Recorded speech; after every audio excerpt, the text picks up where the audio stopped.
친절한 시사, 시원한 통찰, 노영희의 출발 새 아침, 슬기로운 인터뷰.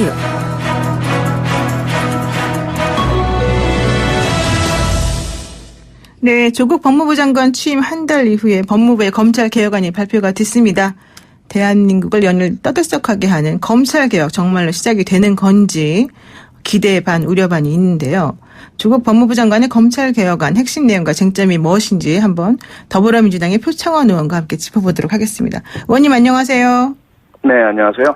네, 그 검찰 개혁안 중에 하나로 나온 것 중에 하나가 그 별건 수사로 하는 것을 안 하겠다 이런 얘기 하나 나온 게 있었었는데요. 제가 본격적으로 이제 여쭤보기 전에 이 별건 수사 관련해서 조국 장관 동생에 대한 영장이 기각되면서 별건 수사로 영장을 청구하는 것에 좀 제동이 걸린 거 아니냐 이런 얘기도 나오고 있거든요. 이 부분 어떻게 보십니까? 네, 우선 그 영장 기각 자체는 별건 수사이기 때문에 기각됐다고는 사유에 적혀 있지는 않고요. 네.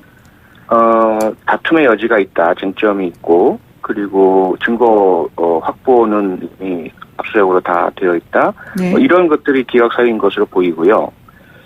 하지만 노영희 변호사님도 잘 아시지만 별건 수사라는 것 자체가 오랜 우리 수사의 좀 잘못된 관행 중에 하나였고요. 그렇죠. 다만 여죄 수사와 별건 수사 이 두 사이에 좀 모호한 경계가 있거든요. 네네. 그러니까 별건 수사라는 것은 원래 목표로 한 게 살인인데 살인의 혐의자로 수사를 하는데 그 증거가 잘 안 잡히니까 다른 그 절도 혐의라든지 네.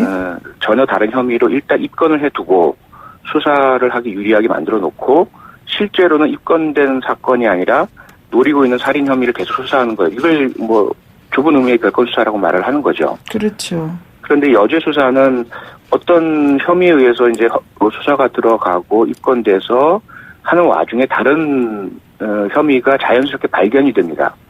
그러면 그것을 우리가 여죄 수사라고 하고 이것을 하지 말라고 할 수는 없는 것이죠. 네. 그런데 그 과정에서도 마찬가지로 발부된 압수수색 영장의 목적에서 벗어나는 것을 뒤집고 찾는다든지 이렇게 되면 또 별건 수사가 되는 것이고요. 네.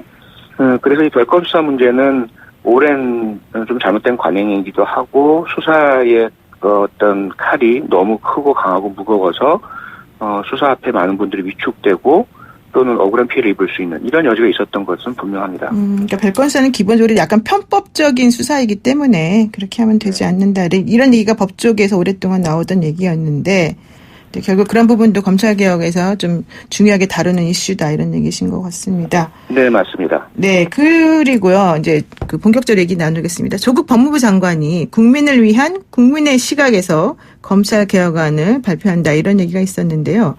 지금 그 국회의원들의 힘을 빌지 않고 법무부가 할 수 있는 또 당장 추진할 수 있는 과제 12가지를 중심으로 검찰개혁안을 말했습니다. 가장 눈에 띄는 핵심 내용은 뭡니까? 저는 크게 세 가지로 보이는데요.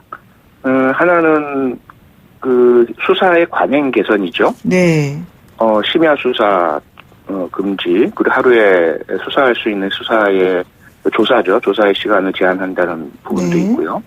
그리고 앞서 말씀하신 별건 수사 하지 않고 그리고 압수수색 영장이 현재 발부율이 90%가 넘는 상황이라서 그렇죠. 너무 청구만 하면 발부가 되는 형국이니까 그 청구 자체를 남발하지 않도록 조율을 하는 것.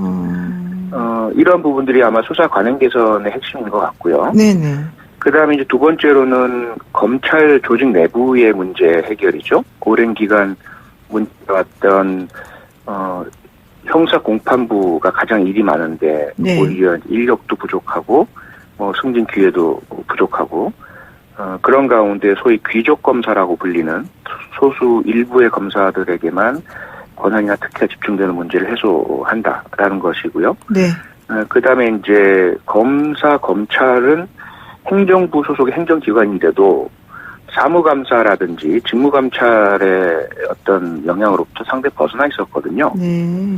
그래서 무소불위다 이런 얘기를 해왔었는데 이 행정사무감사와 직무감찰에 대한 것을 좀 강화한다. 그리고 특히 감찰의 경우에는 대검찰청에서 자체적으로 1차적으로 해오던 것을 이제 법무부에 살 수 있도록 한다. 이게 가장 눈에 띄고요. 네. 그다음 이제 세 번째가 외부에 파견 나가 있는 검사들을 이제 지금 같은 경우는 한 50여 명으로 파악되고 박근혜 정부 때는 많게는 109명까지 파악해 나가 있었던 적이 있었고요.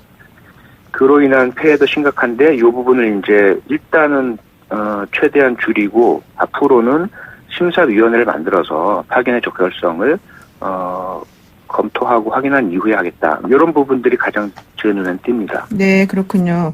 그러면은 전직 경찰 출신으로서 이런 개혁안을 어떻게 평가하십니까? 글쎄 제가 경찰관 하던 때가 1990년대 초반이라 상당히 좀 시간이 많이 흘렀고요. 그러긴 하죠. 네. 네. 그리고 그 사이에 이제 수사, 조사, 관행도 많이 정말 개선이 됐거든요. 네. 경찰이나 검찰이나. 그럼에도 불구하고 여전히, 특히 상대적으로 경찰보다는 검찰이 형사소송법적인 권한을 크게 가지고 있고, 그리고 외부에서는 들여다보기 어려운 그런 어떤 거대한 장벽 안에 있는 밀폐 폐쇄된 부분이 많았고요.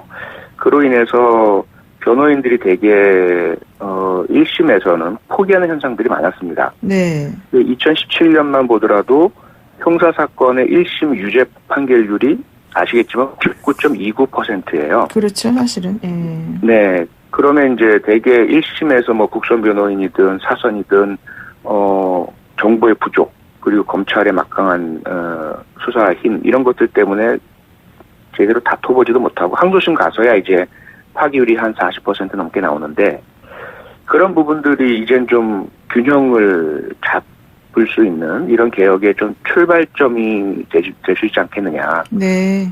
그렇다고 여기서 완결이라고 보기는 어렵고요. 더 계속 하나하나 더 개혁을 해 나가야 되겠죠.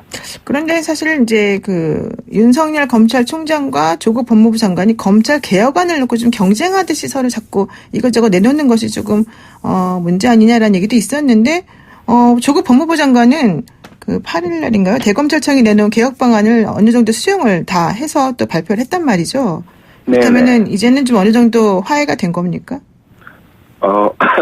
화해라는 표현이 적절할지 모르겠는데 이렇게 네. 외부에서 비친 것과 실제 발생한 것 사이에 차이는 늘 있어 왔고요. 네네. 저도 정확하게 지금 이 사건 조국 법무장관 가족 관련된 사건의 수사가 자연스러운 그 고발 등에 의한 인지가 이루어지고 그에 따라서 이루어진 수사인지 아니면 처음부터 저 사람은 법무장관 돼서는 안 돼라는 인식 속에 행해진 뭐 표적 수사나 먼지털이 수사인지 이걸 가늠하기 쉽지 않을 것 같고요. 네네. 조금 흘러서 역사 판단을 해줄 것 같고 거기에 따라서 두 분 사이가 어떤 갈등 관계였는지 또는 검찰 개혁을 둘러싸고도 뭐 이견이나 갈등이 심했는지 그것이 지금 봉합 화해됐는지 이건 참 판단하기 어려운 상황인 것 같습니다. 네. 한 가지 말씀드릴 수 있는 것은 어쨌든 이런 권력 간의 경쟁은 조금 혼란스럽고 뭐랄까요 정치적으로는 조금 어려운 부분이 있지만 결과적으로는 국민께는 이롭다. 개혁을 향한 경쟁 아니겠습니까? 네네.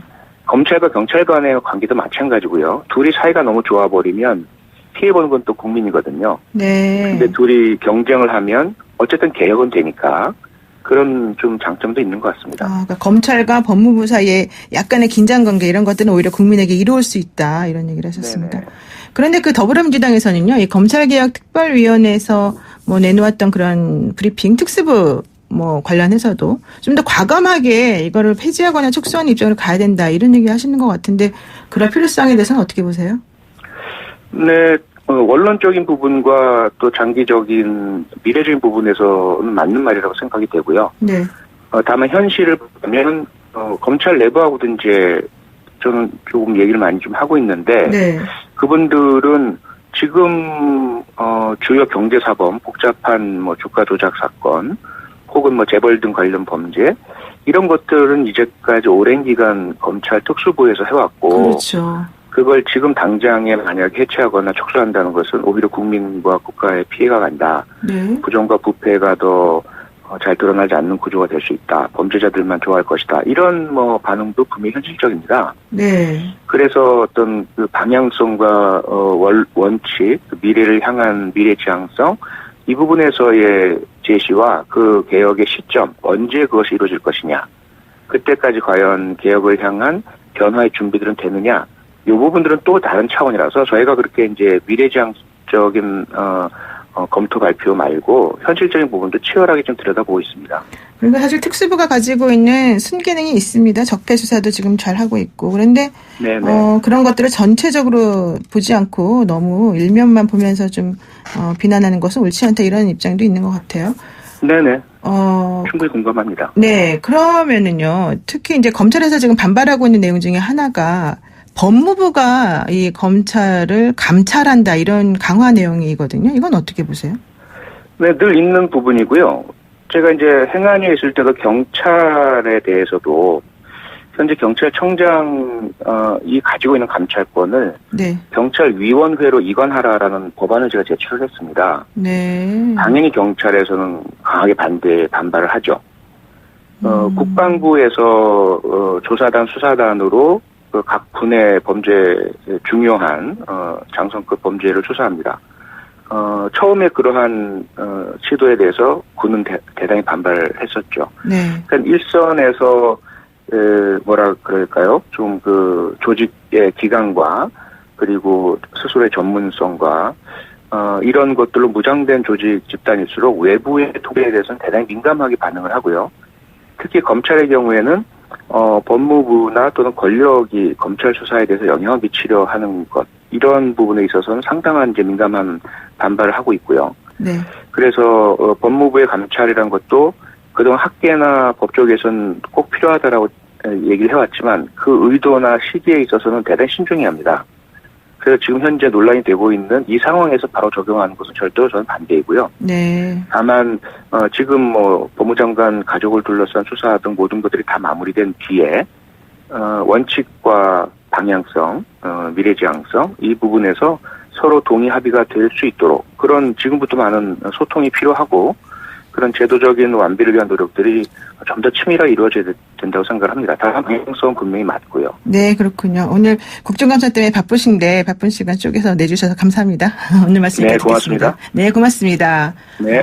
지금까지 더불어민주당의 표창원 의원이었습니다.